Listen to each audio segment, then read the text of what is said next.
Lukas pasal 19 ayat yang pertama sampai dengan ayat yang ke-10. Yesus masuk dan melintasi kota Yeriko.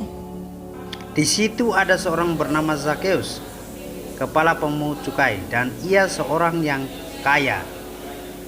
Ia berusaha untuk melihat siapakah Yesus itu, tetapi ia tidak berhasil oleh karena orang banyak, sebab badannya pendek.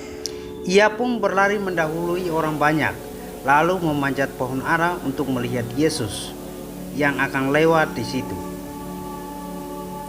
Ketika Yesus sampai ke tempat itu, ia melihat ke atas dan berkata kepadanya, "Zakheus, segeralah turun, sebab hari ini aku harus menumpang di rumahmu." Zakheus segera turun dan menerima Yesus dengan sukacita.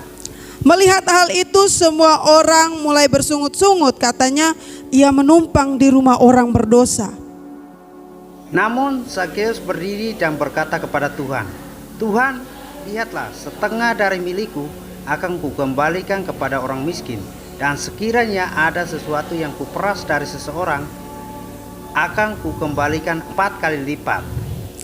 Kata Yesus kepadanya, "Hari ini telah terjadi keselamatan pada rumah ini, karena orang ini pun anak Abraham." 1, 2, 3. Sebab anak manusia datang untuk mencari dan menyelamatkan yang hilang. Bapak Ibu Saudara sekalian, tema hari ini yang saya mau sampaikan kepada kita semua, ada Yesus, ada perubahan. Coba sekali lagi kita katakan bersama-sama. 1, 2, 3. Ada Yesus, ada perubahan. Kalau ditanya apakah semua mau mengalami perubahan, semua mau. Dari hari ke hari, minggu ke minggu, bulan ke bulan, bahkan tahun ke tahun, semua orang pasti pengen berubah. Tidak mau kita punya hidup yang sama, ya. Kita tidak mau hidup kita tuh begitu saja. Tapi kita mau alami yang namanya apa? Perubahan. Entah perubahan dalam keluarga kita, perubahan dalam ekonomi kita, perubahan dalam karakter kita. Bahkan mungkin setiap hari kita minta, "Tuhan tolong supaya saya bisa berubah." Atau tidak ada yang punya kerinduan untuk berubah? Ada yang punya kerinduan atau tidak ada? Ada, benar? Semua orang punya kerinduan untuk berubah. Bapak Ibu Saudara sekalian, saya akan bahas ayat per ayat, ya. Di sini hanya ada 10 ayat. Kita baca ayat yang pertama, dikatakan Yesus masuk dan melintasi kota Yeriko, ya. Yesus ini sebelumnya dia baru menyembuhkan orang yang buta, ya, di dekat kota Yeriko. Jadi Bapak Ibu Saudara sekalian, Yesus itu jalan kemana-mana, orang selalu ikut. Kenapa? Karena orang tahu Yesus itu bisa melakukan mujizat. Kebanyakan yang ikut Tuhan itu, mereka mau dapat sesuatu dari Tuhan. Mereka mau disembuhkan, mereka mau dikuatkan. Intinya banyak orang ikut Tuhan Yesus karena dia butuh sesuatu dari Tuhan Yesus. Betul? Bahkan banyak orang berbondong-bondong, Alkitab katakan seperti itu. Banyak orang berbondong-bondong ikut Tuhan Yesus. Ada daya tarik dari Tuhan Yesus, ya, mungkin seperti magnet. Jadi Yesus jalan kemana-mana tuh sampai banyak orang ikut. Bahkan Alkitab sendiri mencatat 3 hari orang tidak makan pun dia tetap ikut Yesus. 3 hari, benar atau tidak? Makanya sampai Yesus bilang apa? Kamu harus memberikan mereka makan. Karena mereka ikut Tuhan Yesus sampai mereka lapar loh. Ya, mereka tidak peduli mau mereka lapar kek, mau mereka sedang dalam keadaan apapun, mereka tidak peduli. Yang mereka lakukan adalah, saya harus ikut Tuhan, kemana Tuhan pergi saya harus ikut, karena saya mau dapat sesuatu. Amin. Amin. Itu orang-orang yang sekedar ikut, hanya mau dapat sesuatu. Apalagi kita yang tahu Tuhan, kita yang melayani Tuhan. Lalu ayat yang kedua dikatakan, di situ ada seorang bernama Sakeus, seorang pemungut cukai. Dia bukan sekedar pemungut cukai, tapi dia ini kepala di atas semua pemungut cukai. Makanya Alkitab katakan dia ini orang yang kaya raya. Kalau Bapak Ibu tadi baca di sini di terjemahan baru yang versi 1 dikatakan hanya orang kaya. Tapi terjemahan versi 2 dikatakan Sakeus itu orang yang kaya raya. Entah dia punya kekayaan seperti apa saya juga tidak tahu. Tapi kalau sampai Alkitab bilang dia orang yang kaya raya, berarti dia punya kekayaan tuh melimpah. Mungkin sampai 7 turunan juga tidak habis itu kekayaannya. Ini menurut Alkitab loh, dia orang yang kaya raya. Sakeus, ya. Sakeus adalah orang yang kaya raya menurut Alkitab, punya banyak uang. Dia seorang kepala pajak, ya. Dia hidup yang sudah punya kelimpahan, yang berlimpah-limpah. Tapi kita lihat di ayat yang ketiga, ia berusaha melihat siapakah Yesus itu. Dia orang yang kaya raya. Makanya saya sampaikan di teman-teman di lapas. Kita sudah kismin. Kismin balik katanya apa? Miskin. Ya. Sudah miskin, tidak punya apa-apa, lalu tidak cari Tuhan. Orang yang kaya raya ini, yang berlimpah dengan segala-galanya, dia mesti cari Tuhan. Kenapa Sakeus cari Tuhan? Saya coba membuka, ya. Saya coba mencari tahu kenapa sampai Sakeus cari Tuhan. Karena menurut Sakeus, Yesus ini orang yang luar biasa. Dia sederhana, tapi dia banyak menolong orang. Dan itu sudah terdengar dari kota ke kota, ya, bahwa Yesus itu banyak sekali menolong orang. Yesus banyak sekali membuat mujizat. Kenapa sih Sakeus dia penasaran dengan Tuhan Yesus sampai dia harus mencari Tuhan, dia mau lihat Tuhan, dia harus panjat pohon ara, ya. Karena meskipun Sakeus ini dia kaya raya, tetapi ternyata dia butuh Tuhan. Ada ruang di dalam hatinya yang tidak bisa diisi oleh apapun selain daripada Yesus. Makanya di ayat selanjutnya dikatakan apa? Ketika Yesus mau menumpang di rumah Sakeus, Sakeus menerima dia dengan apa? Dengan apa? Sukacita. Amin. Karena Sakeus tahu bahwa dia butuh itu dan dia tidak dapat dari manapun. Termasuk kekayaan yang dia punya, harta yang dia punya tidak bisa memberikan kepada dia damai, sejahtera, dan sukacita. Makanya Bapak Ibu Saudara sekalian, coba lihat banyak orang Kristen sekalipun hidup sederhana, tapi hidupnya penuh dengan sukacita. Makanya bersyukur kita walaupun kita ini sederhana. Kita bukan sama seperti Sakeus yang punya kekayaan. Kita bukan sama seperti Sakeus yang kaya raya. Tapi ketika kita ikut Tuhan, dia memberikan apa yang dunia tidak bisa berikan. Apa itu? Sukacita, damai sejahtera, ya. Lalu kenapa Sakeus sampai benar-benar rindu ingin melihat Yesus, ya? Karena menurut Sakeus, Yesus ini pribadi yang berbeda. Kenapa Yesus pribadi yang berbeda? Yesus ini dia sekalipun ada orang berdosa, tapi dia tidak tinggalkan orang berdosa. Amin. Sakeus ini dianggap sebagai seseorang yang serakah. Dan banyak orang tidak suka dengan Sakeus. Kita tahu cerita ini, ya. Banyak orang tidak suka dengan Sakeus. Kenapa? Sakeus ini banyak sekali peras uangnya orang.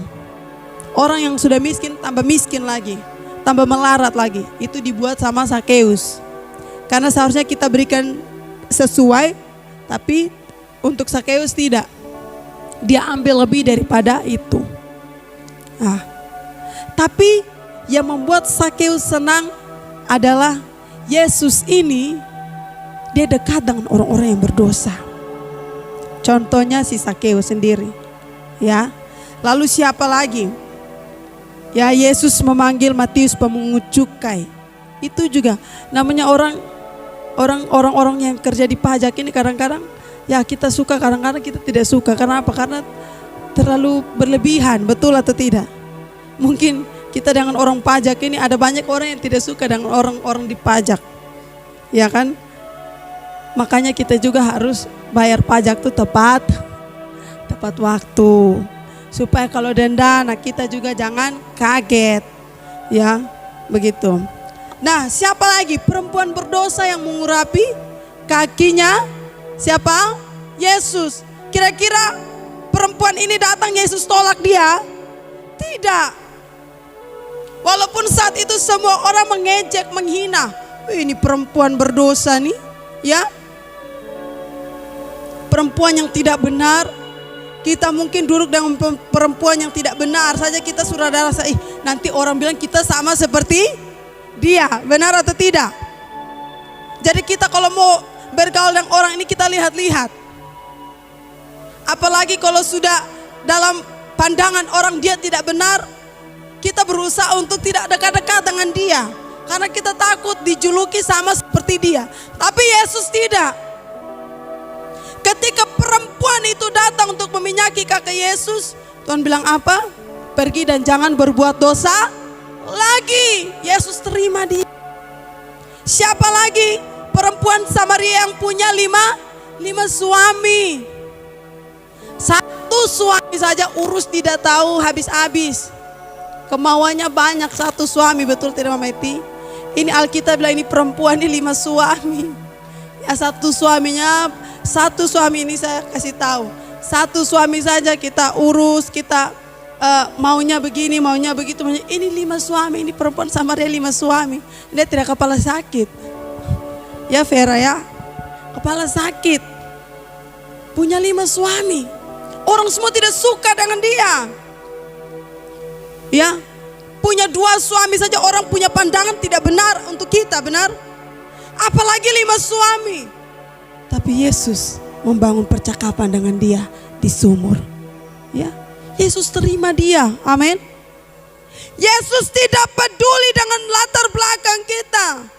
Yang dia mau adalah ketika kita dipanggil olehnya, kita merespon. Itu yang Yesus mau. Ya, sebagai anak-anak Tuhan, respon panggilan Tuhan. Sakeus, turun, aku mau menumpang di rumahmu. Amin. Siapa yang tidak suka cita kalau Tuhan, ya, pembuat mujizat, pribadi yang penuh dengan kasih sayang, mau hadir di rumah kita.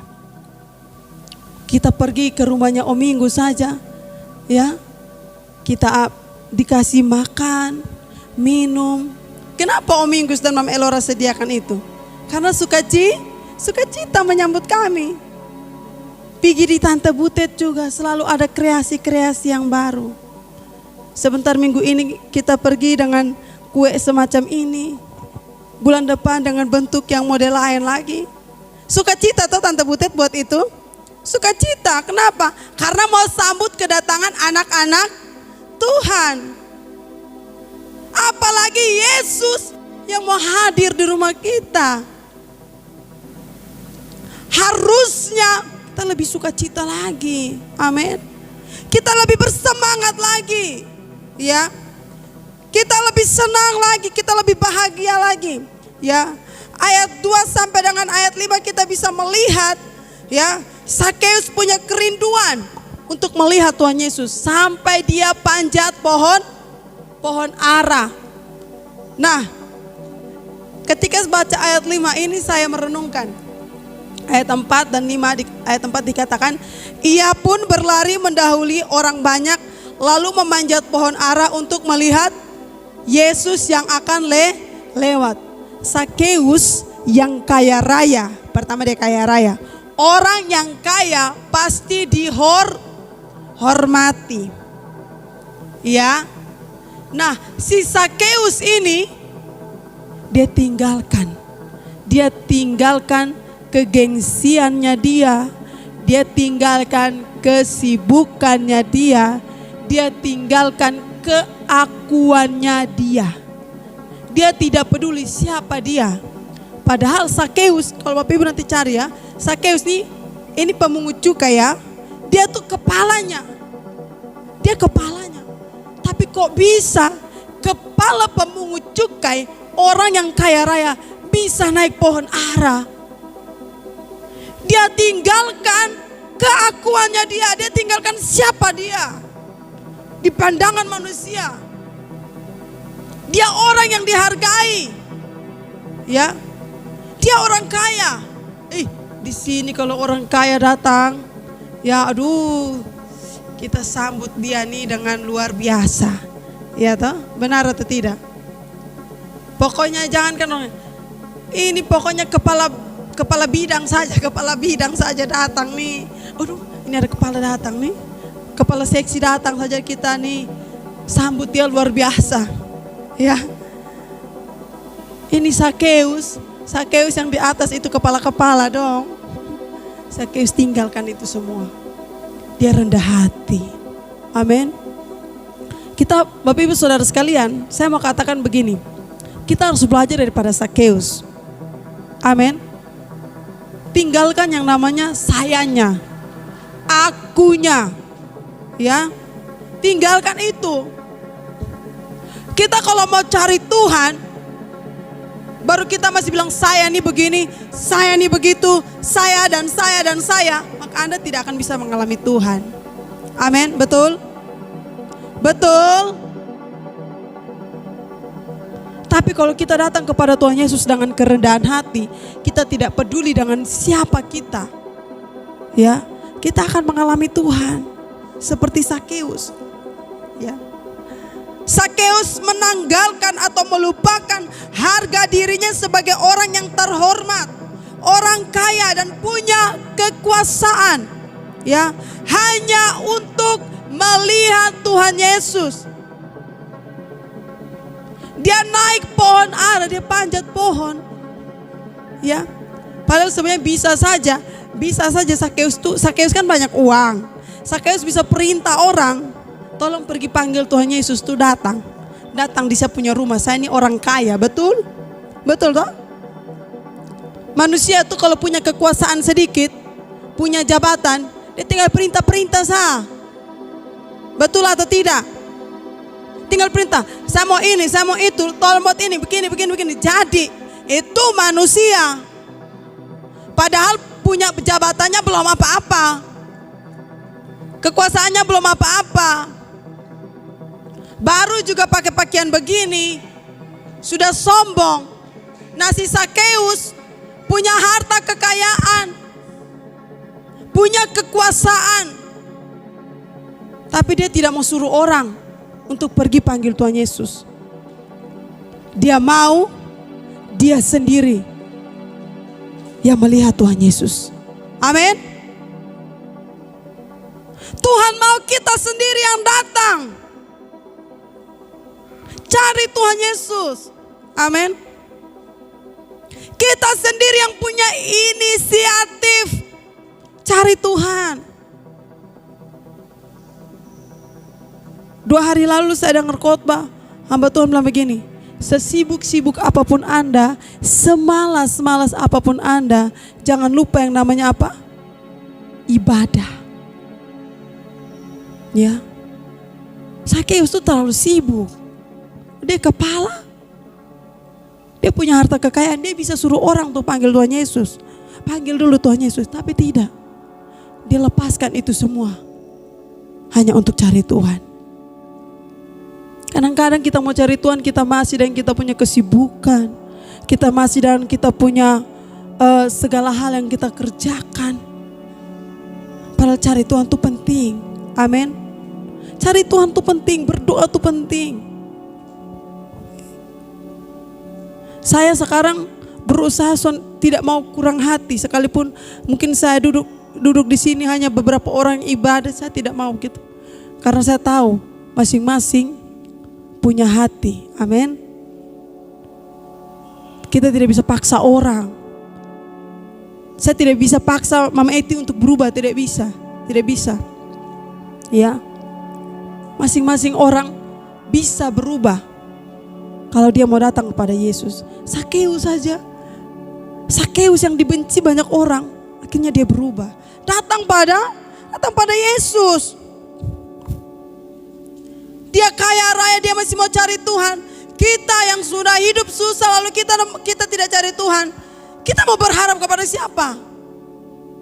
Ya, kita mau bersandar kepada siapa? Tidak ada. Di Selasa saya pelayanan di lapas itu. Saya lihat di situ bapak-bapak tuh banyak rambut putih, umur 50-an ke atas, 60-an ke atas. Bahkan kami punya yang kami layani, yang Kristen yang kami layani itu sudah meninggal salah satu bapak. Tapi apa? Dia setia.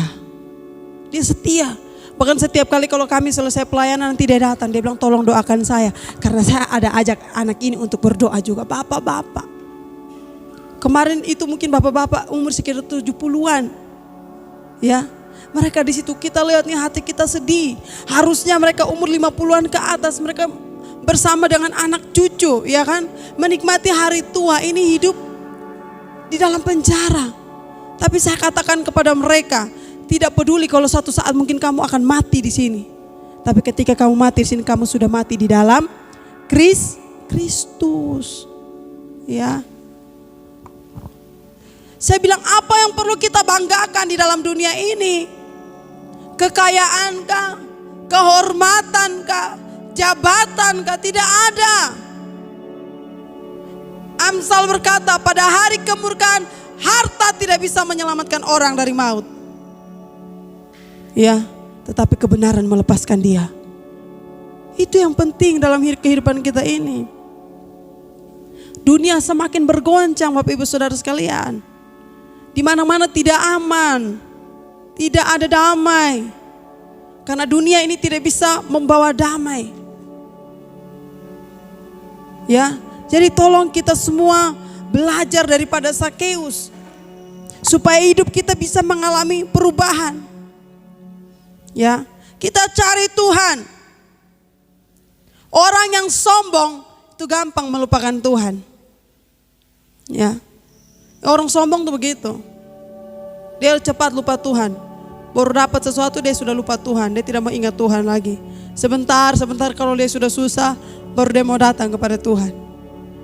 Ya. Nah, kita jangan seperti itu.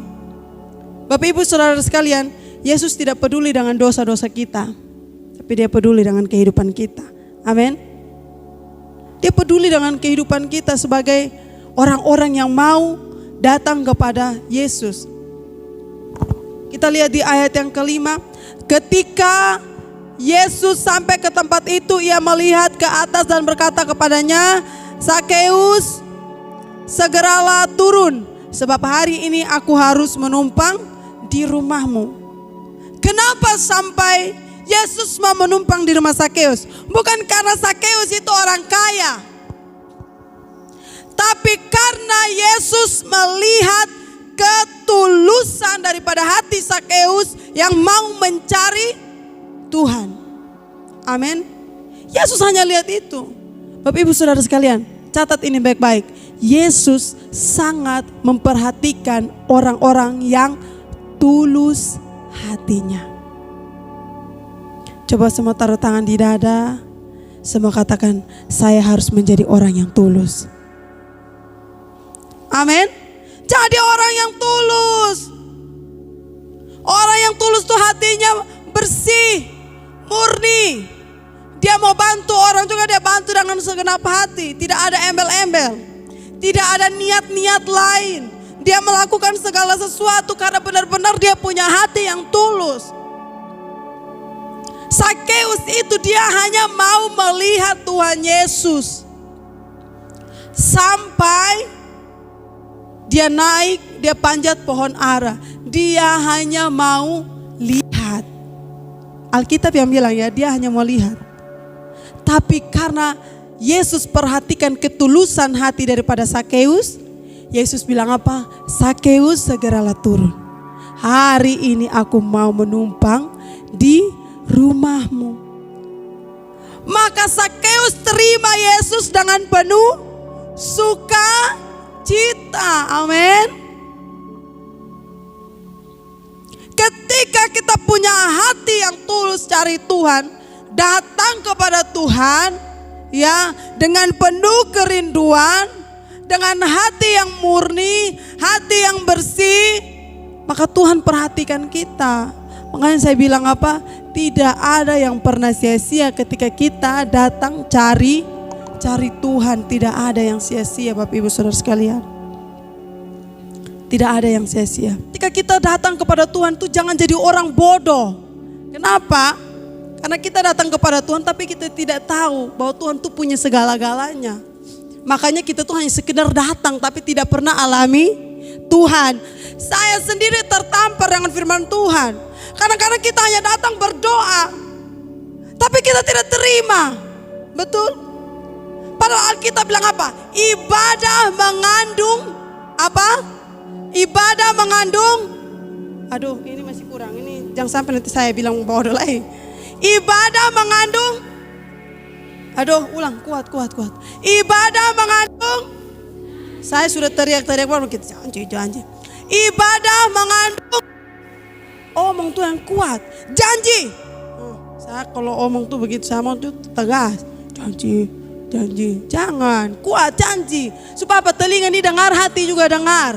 Hati juga tertanam. Amin.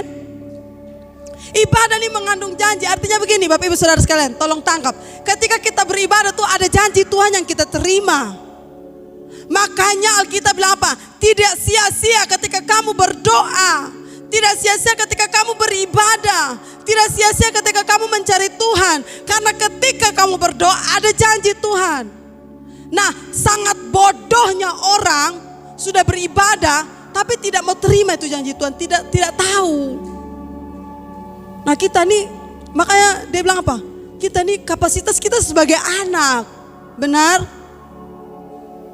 Anak tuh tidak pernah kekurangan di dalam rumah. Tanya semua anak. Termasuk saya pun yang sudah punya suami, punya anak. Di dalam rumah pun saya tidak kekurangan.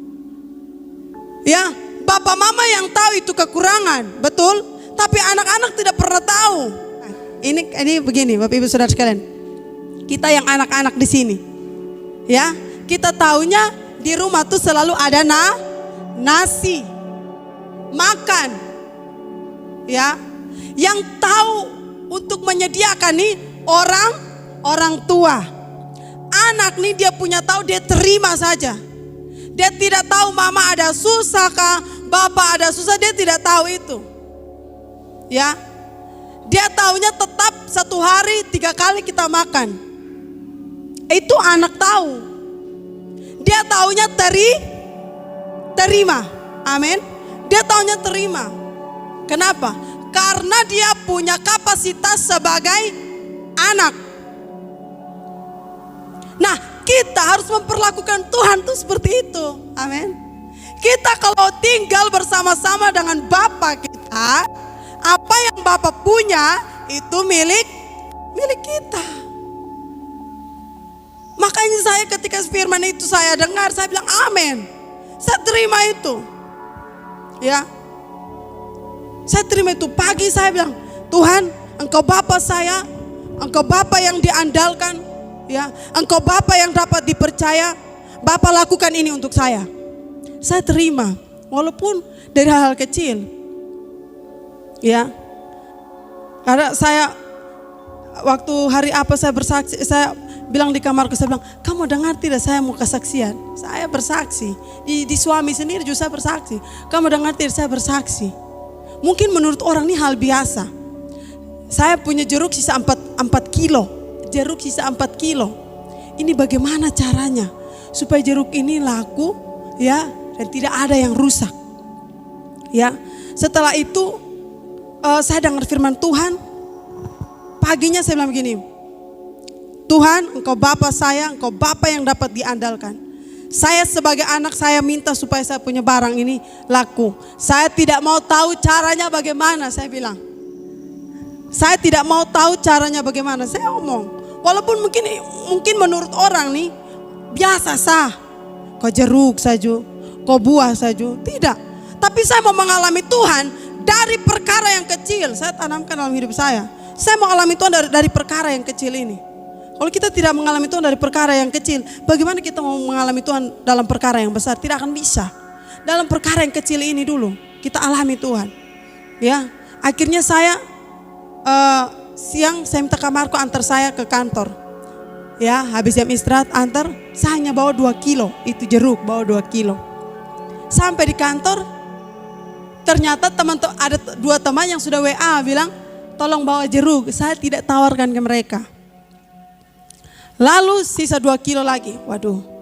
Tapi saya tetap dengan iman, Bapak, saya tidak mau tahu caranya bagaimana, yang saya tahu Engkau Bapa yang dapat diandalkan. Ini hal kecil. Bisa saja, padahal beberapa hari yang sebelum hari Kamis itu saya sudah bilang, biar Pi, ini jeruk 3 kilo ini saya mau bawa bagi-bagi di orang, saya tidak apa-apa daripada rusak. Saya sudah ada niat gitu, biar saya bawa sah. Ya. Tapi tidak, hati bilang tidak, kau berdoa dulu. Ya. Waktu saya main musik di sini, hari Kamis kita ibadah tengah minggu, saya main musik di situ, tiba-tiba WA masuk dari ibu wakil, kakak, tolong antar 2 kilo itu jeruk. Saya tidak promosi di dia. Ini dari hal yang kecil, Bapak Ibu Saudara sekalian. Terbiasa dulu terima janji Tuhan dari hal-hal kecil. Amin. Amin. Nah, saya mau kita alami ini supaya kita tuh lebih bergantung kepada Tuhan. Amin. Kita harus lebih bergantung kepada Tuhan. Dia ini Bapa kita. Nah, kita harus punya kapasitas itu. Selanjutnya kita lihat ayat yang ke-7. Melihat hal itu semua orang mulai bersungut-sungut, katanya, ia menumpang di rumah orang berdosa. Ini nih luar biasa ini. Kadang-kadang kita mau bertobat, kita ada bertobat, tapi ada orang-orang perkataan yang bilang, orang berdosa. Ya, ada saja orang punya perkataan yang menjatuhkan kita. Kadang-kadang ketika kita melakukan sesuatu hal-hal yang baik, ada saja orang yang tidak dukung kita. Ya. Saat kita bertobat mau sungguh-sungguh, ada saja orang-orang yang berkata buruk tentang kita. Padahal saya tadi sudah katakan, semua orang ini pasti mau berubah. Saya mau katakan untuk kita semua, jangan jadi hakim untuk orang lain. Amin. Bahkan Anda pun tidak bisa jadi hakim untuk diri Anda sendiri, catat. Ya. Kita pun tidak bisa menghakimi diri kita sendiri. Kita katakan, saya ini begini, saya ini begitu, saya ini begini dan begini. Tidak bisa. Ya. Apalagi saya harus berkata kepada, contoh ya, kepada Om Minggus. Om Minggus ini dia berdoa juga percuma sah. Ya. Om Minggus ini dia melayani Tuhan juga percuma sah. Tidak bisa. Saya mau katakan semua orang ini punya niat untuk berubah. Sakeus yang seperti itu, saya mau berubah kok. Benar? Ya. Saya mau katakan, kita anak-anak Tuhan di GBI Siloam Yerusalem nih, tolong jangan jadi hakim. Jangan jadi hakim untuk suami, jangan jadi hakim untuk istri, jangan jadi hakim untuk saudara-saudara kita, jangan jadi hakim untuk jemaat, jangan. Karena itu bukan kapasitas kita sebagai hakim. Ya, tolong ya. Jangan jadi hakim. Dia melayani masa. Engkau siapa omong begitu? Betul atau tidak? Yesus saja mau rubah hidupnya dia. Dia punya kerinduan untuk mau berubah. Lalu kamu bicara seperti itu. Tidak? Boleh atau tidak? Harusnya kita support. Ya. Ayo harus berubah. Ayo kamu pasti bisa. Ayo tingkatkan lagi. Seperti itu. Amin. Bukan ada yang membuat kesalahan kita bilang, lu nih begini, lu nih begitu, lu dan lu. Orang lama-lama karakternya bisa mati. Lama-lama dia akan kubur itu, dia pun kelebihan. Ya, lihat, Ano yang seperti ini yang mungkin dia mama pusing saja. Kita bilang, ayo, Ano bisa, ya, Ano bisa. Mama yang mungkin, Ano nih begini. Ayo, Ano bisa masuk 10 besar. Masuk 10 besar. Keluarkan perkataan-perkataan yang membangkitkan semangat orang. Amin. Keluarkan perkataan yang membuat orang bergairah. Ya. Saya juga sering kali diomong seperti itu. Ya. Kita mungkin banyak mengalami seperti itu. Kita diomongin orang. Tapi hari ini kita belajar dari Sakeus ya. Sakeus diomongin orang juga. Tapi Sakeus peduli atau tidak? Tidak peduli. Sakeus tidak peduli. Orang-orang menghujat dia. Orang-orang menjatuhkan dia. Ya, orang-orang bilang apa? Yesus pergi menumpang di orang berdosa. Ya.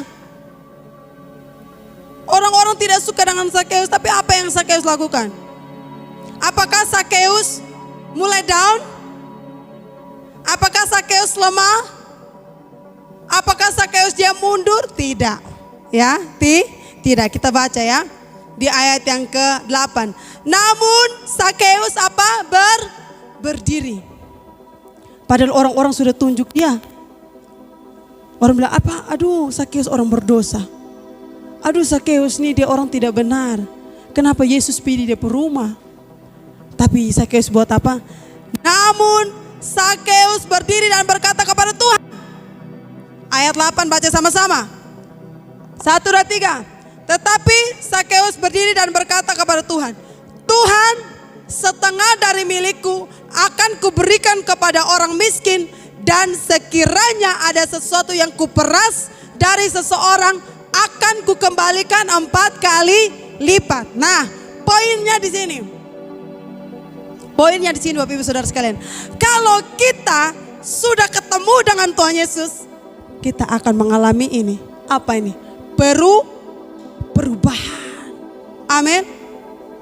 Kalau Anda cari Tuhan, Anda bertemu dengan Tuhan, Anda biarkan Tuhan masuk dalam hidupmu, bekerja dalam hidupmu, maka engkau akan mengalami yang namanya apa? Perubahan. Terutama, catat baik-baik, perubahan karakter. Amin. Saya mau katakan, sekarang nih krisis karakter. Bukan hanya sekedar krisis uang, krisis karakter. Anak-anak sudah tidak peduli cara menghargai, menghormati orang tua. Ya. Sudah semua ini sudah tidak benar lagi. Banyak kasus yang kita lihat. Bahkan orang tua pun seperti itu. Waktu tadi malam saya baru dengar kabar lagi, ya. Orang tua dan anak, ya, bahkan gempar satu desa. Kasus yang tidak benar. Sampai bapaknya itu mau ditembak. Ya, semua warga itu sudah kerumun, mau pukul bapaknya. Ya.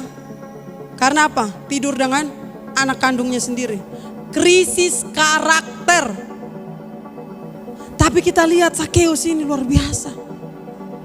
Ketika dia datang kepada Tuhan, yang Tuhan ubahkan apa? Karakter dia. Kita di sini nih, saya percaya untuk uang kita semua masih bisa cari, benar? Kita semua masih bisa cari. Tapi yang kita bergumul setiap hari dengan kita punya kehidupan adalah karakter. Benar atau tidak? Setiap hari kita bangun, kita masih ya bergumul dengan apa? Karakter kita. Kalau uang kita masih bisa kerja dan masih bisa cari. Tapi karakter kita tidak bisa beli. Tidak ada orang jual karakter. Tidak ada. Karena karakter, perubahan karakter itu orang bisa dapat hanya di dalam Yesus. Amin. Hanya dalam Yesus. Yesus yang bisa ubah. Yesus yang bisa ubah kita. Yang tadinya kita penuh dengan emosian, marah-marah, dengki, ya. Tapi ketika datang kepada Yesus, Yesus ubah kehidupan kita menjadi orang yang lemah lembut, menjadi orang yang penuh dengan kasih sayang, menjadi orang yang penuh dengan belas kasihan, menjadi orang yang penuh dengan apa? Kemurahan hati. Sebelum saya pergi ke Ini agak krisis juga nih. Sebelum saya pergi ke rumahnya Om Minggus, saya ketemu dengan salah satu ibu. Ibu bilang gini, dia sempat kesaksian, makanya saya agak terlambat datang. Ya, tapi saya tidak kasih tahu, saya kasih tahu bilang saya ketemu dengan orang. Ibu ini cerita ke saya bilang begini. Dulu waktu kami masih di sana, ya, suami saya ini sekalipun dia pelayanan, tapi dia tuh pokoknya suka sekali, pokoknya sedikit anak-anak tuh semua takut dengan dia. Anaknya 4 orang, semua takut dengan suaminya. Ya, anaknya takut dengan, kenapa? Anak-anak tidak boleh buat salah. Salah langsung kena marah, kena pukul suaminya. Dia cerita bagaimana kehidupannya dia ketika berubah. Ya, dan ketika mereka sudah ada di tempat yang baru, ketika saya sudah ada di tempat yang baru, saya melihat suami saya itu berubah. Ya, dia lebih lagi mengalami Tuhan. Padahal sebelumnya dia pelayanan. Tapi ketika dia ada di tempat yang baru, dia pemulihan dengan keluarganya, suaminya berubah. Ya, suaminya penuh dengan kasih sayang terhadap anak-anak. Ya, bahkan dulu istrinya yang bilang, ayo kita berdoa. Sekarang tidak, suaminya yang bilang, ayo kita berdoa. Kenapa? Karena orang sudah mengalami Yesus. Amin. Kita alami Tuhan kalau kita mau berubah. Ya. Mau karakter kita berubah, alami Tuhan. Seperti Sakeus ini. Dia mau kembalikan apa yang menjadi milik orang. Hatinya penuh dengan belas kasihan. Dia punya kemurahan hati. Bapak Ibu Saudara sekalian, inti dari pemberitaan firman Tuhan pada hari ini, cari Tuhan. Maka dia akan membuat perubahan yang besar dalam kehidupan kita. Terlebih karakter kita.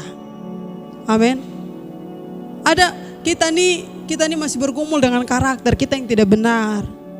Termasuk saya pun begitu. Kita semua di tempat ini tanpa terkecuali, semua kita ini masih bergumul dengan yang namanya apa? Karakter. Ya. Kita yang suka berpikiran negatif tentang orang, kita yang suka berkata kasar kepada orang, kita yang tidak lemah lembut, ya, kita yang mementingkan diri kita sendiri, ya, kita yang egois, kita tidak ada rasa iba kepada orang lain, tidak mau tolong orang lain. Itu karakter yang perlu diubah. Amin.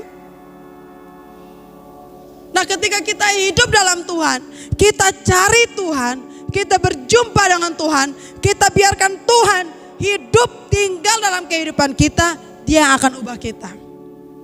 Ya, ada banyak sekali kesaksian ketika orang mengalami Tuhan, dia bisa berubah. Ya, dia bisa berubah. Mungkin pandangan orang, dia tidak bisa berubah lagi. Itu sudah tidak bisa buat apa-apa lagi. Memang dari sananya dia sudah begitu, jadi sudah tidak bisa ubah lagi. Tidak. Yesus bisa mengubahkan hidup seseorang. Amin. Tidak ada perkara yang mustahil. Yesus bisa ubahkan kehidupan kita semua. Ya. Dan Bapak Ibu Saudara sekalian, tidak usah peduli dengan perkataan-perkataan orang yang mau menjatuhkan kita. Mungkin kita masing-masing punya tantangan. Lu ikut Tuhan ini sama sah. Lu berdoa juga sama sah.